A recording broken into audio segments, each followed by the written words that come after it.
જૂનાગઢ મહાનગરપાલિકાનું જોરદાર બુદ્ધિ પ્રદર્શન જોવા મળ્યું છે। શહેરના બ્યુટિફિકેશનના ચક્કરમાં ગટરમાં વૃક્ષ ઉગશે એવું માનીને બેઠા છે। કામગીરી સદભાવના ટ્રસ્ટને સોંપાઈ છે। 5000 વૃક્ષ વાવવા અને તેનું 3 વર્ષ જતન કરવાનું રહેશે। એક વૃક્ષ પાછળ 3000નો ખર્ચ કરશે, પણ ડ્રેનેજ પર નાખેલા બ્લોક કાઢી ત્યાં વૃક્ષારોપણ થશે।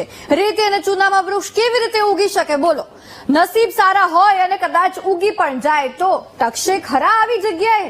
સવાલ થાય કે આવો આઈડિયા કોનો હતો? શું જૂનાગઢ મહાનગરપાલિકાના અધિકારીઓની બેદરકારી છે? સદભાવના ટ્રસ્ટ તો વૃક્ષારોપણ માટે ગુજરાતભરમાં એક્ટિવ છે, અનુભવી છે, પણ શું એનાથી તો આવી ભૂલ ન થાય એવું લાગે છે? તો પછી જો અધિકારીઓની ભૂલ નથી તો શું એના કોઈ કાર્યકરની ભૂલ છે? તપાસ થવી જોઈએ, કારણ કે આ પ્રજાના પૈસા છે જેનો આમ વેડફાટ થઈ રહ્યો છે તે સદંતર ખોટું છે।